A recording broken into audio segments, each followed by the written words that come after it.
A narcissist does not need you to disappear to know you are gone. They only need to feel that your mind is no longer open to them. This is the part most people misunderstand.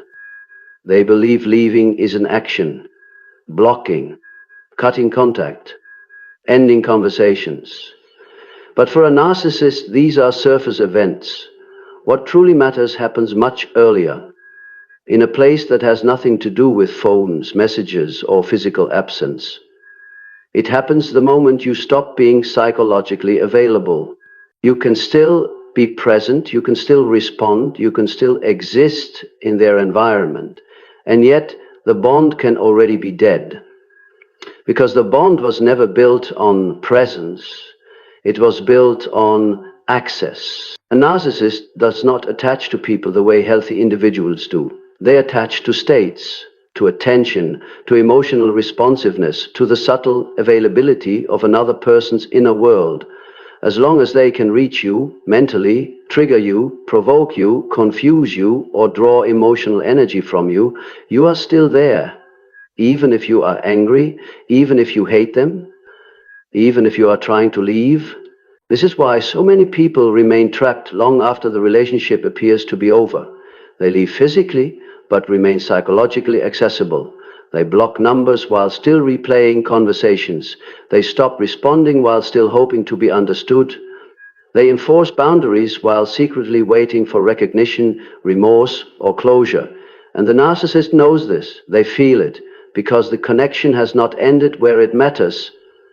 What unsettles a narcissist is not your anger. Anger is engagement. Anger is proof of impact. Anger confirms relevance. What unsettles them is when your emotional system stops orienting around them entirely, when your reactions no longer arrive, when your explanations disappear, when your inner world no longer reorganizes itself in response to their presence.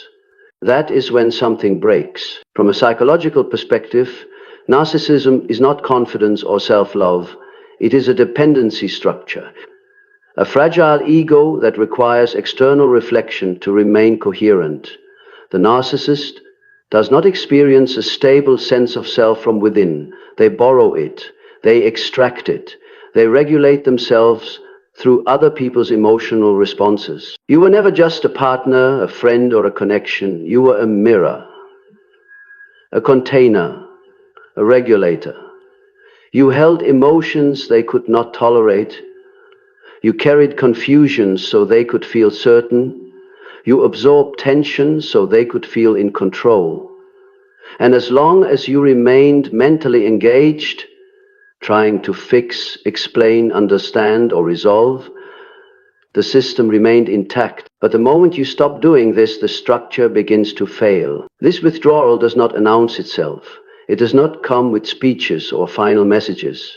It often arrives quietly, disguised as clarity. You stop rehearsing what you would say if they finally listened. You stop anticipating their reactions.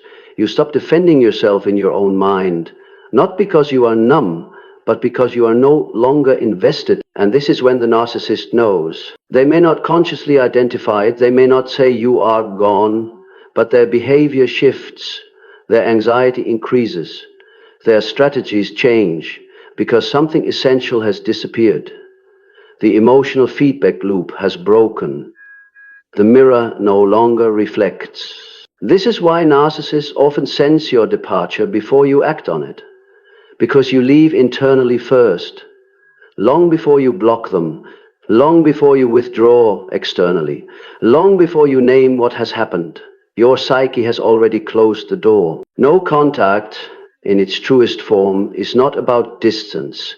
It is about disengagement. It is the moment your inner world is no longer available for occupation. And once that access is gone, the narcissist does not need proof. They already know. Once psychological access is lost, the narcissist does not experience it as a simple ending. They experience it as disorientation. Something familiar stops responding. A system they relied on for regulation goes quiet. And because their sense of self is externally anchored, this silence does not feel neutral. It feels destabilizing. This is why the narcissist does not need you to announce no contact. They do not need a declaration, a boundary speech, or a dramatic exit. They detect the shift through absence of response, where response used to be automatic, through emotional flatness, where intensity once lived, through the sudden lack of internal friction. The moment your mind stops meeting theirs, the system begins to fail. Psychological access reveals itself most clearly through reaction. Reaction is the currency. When you react, defending, explaining, correcting, proving, you are still available. You are still participating in the exchange. Even silence can be a reaction if it is charged with expectation, resentment, or hope. The narcissist can feel the difference. They are not attuned to morality, but to leverage. This is why no contact fails when it is treated as a tactic rather than a state. When silence is used to provoke longing, guilt, or pursuit, the connection remains intact. The narcissist still occupies your inner world. They still shape your emotional weather. And as long as that influence persists, they know you are not gone. What marks true departure is not distance, but indifference without performance, a lack of urgency, a lack of narrative. You stop building stories about what they might think. You stop anticipating how your actions will be interpreted. You stop rehearsing explanations you will never give. Your inner world becomes quiet, not numb, but settled. At this point, something subtle but critical occurs. The narcissist begins to test the perimeter. These tests are rarely obvious. They may appear casual, even benign. A message that references a shared memory, a sudden politeness that contrasts with prior hostility, a mild provocation designed to elicit correction. The content is less important than the outcome. They are not seeking conversation, they are checking for access. When the expected response does not arrive, when the emotional signature is missing, the narcissist registers loss. Not loss of you, but loss of control. This is the moment confusion gives way to anxiety, because control for the narcissist is not domination, it is predictability. The ability to anticipate and influence emotional outcomes. Without that predictability, their internal equilibrium falters. From a depth psychology perspective, this is where projection collapses. For a long time, the narcissist used your responsiveness as a surface onto which they could project disowned parts of themselves. Doubt, shame, aggression, grandiosity. You carried these elements through engagement, through concern, through attempts to repair. When you withdraw psychologically, the projection loses its landing place. What returns to the narcissist at this point is not insight, it is pressure. This pressure often manifests as restlessness, irritability, or an urgent need to reassert presence. Some narcissists escalate, others withdraw dramatically. Some oscillate between charm and coldness. These are not strategies chosen calmly. They are reflexes triggered by loss of regulation. The mirror has gone dark and the system scrambles to restore it. This is also why closure is such a powerful tether. Seeking closure keeps you engaged with their inner narrative. It positions them as an authority over your understanding. It implies that meaning still flows from them to you. When you release the need for closure, the hierarchy collapses. You no longer require their participation to make sense of your experience. The narcissist senses this immediately. They feel it when your questions stop, when your explanations cease, when your desire for acknowledgement evaporates. This absence is intolerable because it removes their final leverage. Relevance. Hatred preserves relevance. Conflict preserves relevance. Even pity preserves relevance. Indifference does not. Indifference does not argue. It does not demand. It does not prove. It simply exits. At this stage, many people misunderstand the narcissist's subsequent behavior.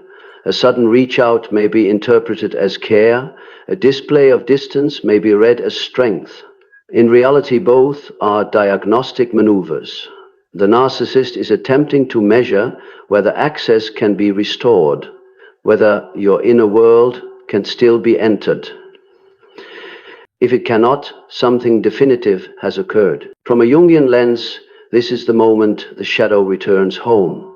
The traits and tensions that were previously offloaded onto you, blame, insecurity, rage, are no longer contained externally. They rebound inward. And because the narcissist lacks a robust internal structure to metabolize them, the experience is distressing. This is why the narcissist often knows you are gone before any boundary is enforced. The internal economy has already changed. The exchange that sustained the relationship has ended, not because you disappeared, but because you stopped participating. What follows is not always immediate separation. Sometimes there is a period of ambiguity, polite exchanges, minimal contact, neutral interactions. But these are residual forms. The core dynamic is over. The psychological cord has been cut, even if the external one remains loosely attached. Understanding this reframes no contact entirely. It is not something you do to them, it is something that happens within you, a reorientation of attention, a reclamation of psychic space. When this shift occurs, behavior naturally follows. Blocking becomes administrative, not emotional. Silence becomes effortless, not forced. And this is the final distinction. When you are truly gone, you do not need to prove it. You do not need to enforce it. You do not need to explain it. The narcissist already knows, because the access they depended on is no longer there. And without access, there is nothing left to reach. This is where one of the most counterintuitive truths appears. Blocking too early often delays the very outcome people want. Not because boundaries are wrong, but because timing reveals intent. When blocking happens while emotional charge is still active, the narcissist does not experience loss, they experience resistance. Resistance still contains energy. It still signals investment. It still communicates that the bond matters enough to defend against. From the narcissist's perspective, this is not absence. It is engagement expressed through negation. And negation keeps the psychological circuit alive. A premature block often says, I am overwhelmed, not I am gone. This is why some narcissists respond to being blocked with calm, mockery, or sudden indifference. They do not feel erased, they feel confirmed. The emotional intensity behind the action reassures them that access still exists, only temporarily restricted. The inner world is still occupied. The mirror is merely turned away, not removed. By contrast, the moment that truly registers is far quieter. It is the moment your behavior stops carrying emotional intent altogether. You do not react defensively, you do not counterattack, you do not perform detachment. You simply do not enter the exchange. The narcissist senses this immediately because the interaction loses its texture. There is no friction to grip, no leverage to apply, no angle to work. This absence is what they cannot manipulate. At this stage, the narcissist may attempt to provoke one last response, not dramatically, but surgically. A subtle jab, a familiar trigger, a comment designed to reopen an old wound. These are not random, they are diagnostic. The narcissist is asking a single question. Does this still move you? But when it does not, something definitive occurs internally. This is the precise moment they know, not intellectually, not consciously, but somatically. Their nervous system registers that the feedback loop has collapsed. The usual cues are missing. The emotional returns are gone. And without returns, the investment no longer makes sense. Control depends on response. Without response, control evaporates. This is why non-reaction is so powerful and so misunderstood. Non-reaction is not passivity. It is not weakness. It is not suppression. It is the natural outcome of psychological withdrawal. You are not holding yourself back. There is simply nothing left to express. And that difference is crucial. When silence is forced, it is tense. It waits. It listens. It hopes to be noticed. The narcissist can feel this. Forced silence still points inward. It still orients around them. But when silence arises from detachment, it has no agenda. It does not lean forward. It does not monitor. It does not anticipate. It is complete. From the narcissist's perspective, this kind of silence is intolerable. It offers no opening, no resistance, no reassurance. It does not reflect.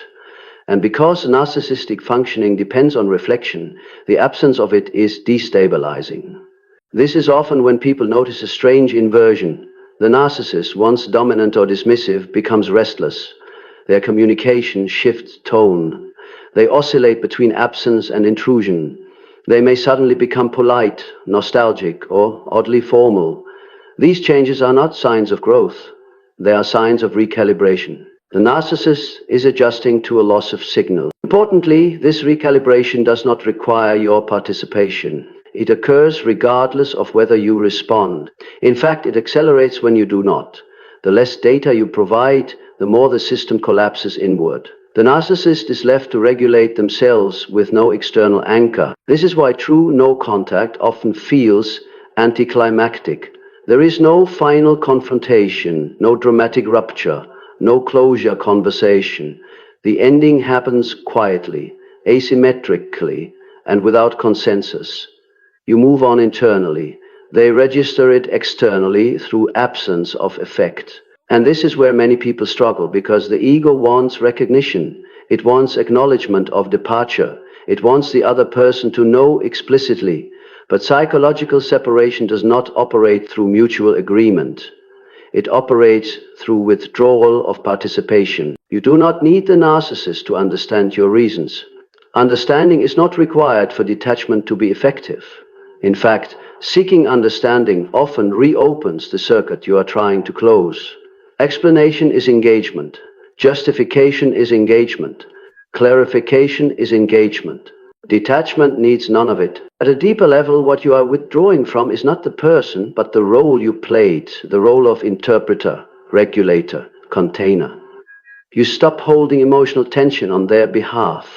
You stop translating their behavior into meaning. You stop absorbing what does not belong to you. This is why the shift feels so internal, because it is. And because it is internal, the narcissist cannot contest it. They can argue with boundaries, they can violate rules, they can bypass blocks, but they cannot penetrate a closed inner world. Once access is gone, no strategy reaches it. This is the final paradox. The narcissist does not lose you when you leave. They lose you when they can no longer reach you. And by the time you consider blocking them, that loss has often already occurred. Blocking then becomes optional, administrative, a matter of convenience rather than necessity. You do it because it aligns with your state, not because it creates it. The order matters. State first, action second.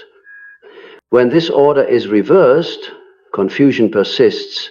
When it is respected, separation completes itself. And this is why the narcissist knows you are gone before you ever block them. Because departure in its truest form is not something you announce, it is something you embody. And embodiment does not ask for permission, it simply withdraws. When psychological access is gone, the narcissist does not suddenly become reflective, they become compressed. What once flowed outward, projection, control, emotional discharge, now turns inward. This is not insight, it is pressure without an outlet. From a Jungian perspective, this is the moment the shadow is no longer outsourced. The parts of the narcissist that were previously disowned, envy, shame, rage, inadequacy, had somewhere to go when you were psychologically available. They were displaced into interaction, into conflict, into your emotional labor. When you withdraw, these elements lose their container, they return home. But home is not a place of integration for the narcissist. It is a place of congestion. The ego structure that depends on external regulation cannot metabolize what comes back. And so the narcissist does what they have always done when confronted with inner discomfort. They seek to externalize it again. This is where the final attempts often appear. Not dramatic confessions, not accountability, but subtle movements designed to reopen access. A neutral message that pretends nothing happened. A calculated politeness meant to invite reciprocity. A vague reference to shared history. These are not bids for connection. They are probes. A narcissist is testing whether the shadow can be exported once more. If you respond, even gently, the system stabilizes. The pressure eases. The narcissist does not need to change. The mirror has flickered back on. But if you do not, if your non-response is not defensive, not strategic, but empty of intent, the pressure remains. And pressure seeks release. At this stage, some narcissists escalate internally rather than externally. They withdraw, sulk, or disappear, not out of dignity but out of depletion. Others intensify, attempting to provoke jealousy, incite guilt, or manufacture urgency. The form varies, the function does not. All roads lead to the same objective: restoring psychological access. What is crucial to understand here is that none of this is about you. It is about regulation. The narcissist is not reacting to your absence as loss in the human sense. They are reacting to dysregulation, the loss of an external mechanism that kept their inner world tolerable. This is why trying to end things cleanly often fails. Clean endings require mutual recognition. Narcissistic dynamics do not operate on mutuality. They operate on utility. As long as you are useful psychologically, the ending cannot complete, and usefulness is measured solely by access. Once access is gone, however, the narcissist's orientation changes. They may rewrite the narrative, devalue you internally, minimize your significance. This is not closure, it is damage control. A way to stabilize the ego by reshaping memory. The story changes so the self can survive the loss of regulation without collapsing. This rewriting is often invisible to you, and that is important, because it means the process no longer requires your participation. The narcissist has moved from engagement to internal management.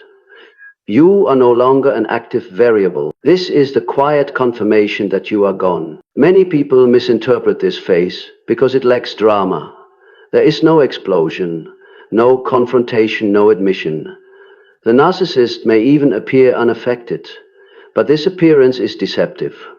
What has ended is not the relationship, but the psychological exchange that defined it. And once that exchange ends, the dynamic cannot be resurrected by force.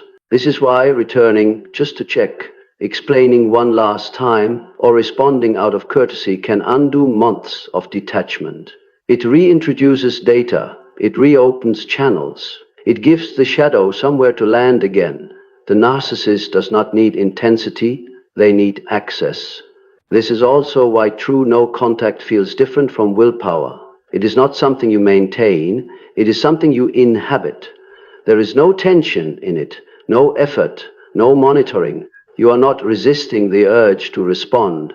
The urge no longer exists. From the outside, this can look cold.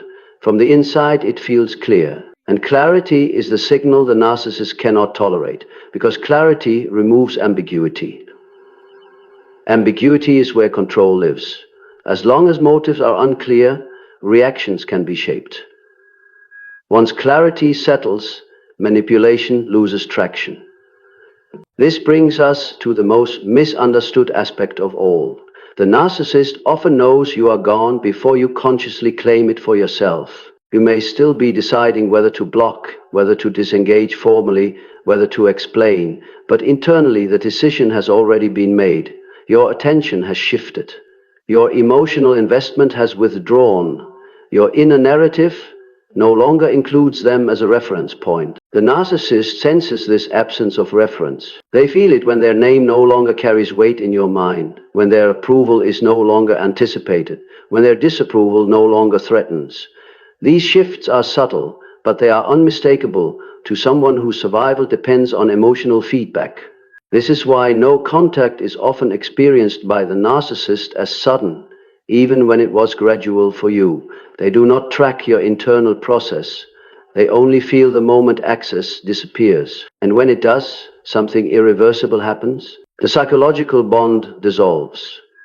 Not symbolically, not rhetorically, structurally. The channels that once transmitted emotion no longer connect. The narcissist can still reach out, but they cannot reach in. The inner world is sealed. At this point, any further interaction serves only one purpose: testing whether the seal is real. If it is, the dynamic ends. Not with closure, but with exhaustion. The narcissist turns elsewhere. Not because they have healed, but because regulation must be sourced. The system moves on. This is not victory, it is completion. And it does not require explanation, justification, or acknowledgement. It requires only one thing: that you do not reopen what you have already closed. This is the discipline most people misunderstand. They believe no contact is about strength, about restraint, about discipline. In truth, it is about alignment. When your internal state and external behavior match, no effort is required. You are no longer withholding, you are no longer resisting, you are simply no longer there. And this is the final truth the narcissist recognizes, often before you ever block them. Absence is not declared, it is embodied. And once embodied, it cannot be negotiated. At the end of this process, there is no announcement, no final message, no dramatic silence meant to be noticed. There is only a quiet shift that has already taken place. The narcissist does not need you to disappear to know you are gone. They know because the space they once occupied no longer responds. The inner world that once reorganized itself around them has closed its doors. And without access, there is nothing left to reach. This is what most people miss. Leaving is not something you do to another person. It is something you stop doing for them. You stop translating. You stop regulating. You stop carrying what was never yours to hold, and in that stopping, the bond dissolves on its own. No contact is not a punishment. It is not a strategy. It is not even a boundary. It is alignment. When your internal state and your external behavior finally match, effort disappears. Silence becomes natural. Distance becomes irrelevant. Blocking, if it happens at all, is no longer charged with emotion. It is simply an administrative act that reflects a decision already made within. This is why the narcissist often knows you are gone before you ever block them. Because departure does not announce itself through action. It announces itself through absence of access. And access is something they feel long before you name it. There is nothing left to explain at this point. Explanation belongs to engagement, and engagement belongs to the past. What remains is not coldness, but clarity. Not indifference, but completion. Not avoidance, but release. You do not win by being understood. You do not win by being acknowledged. You do not even win by being left alone. You are simply no longer participating. And once participation ends, the story does too.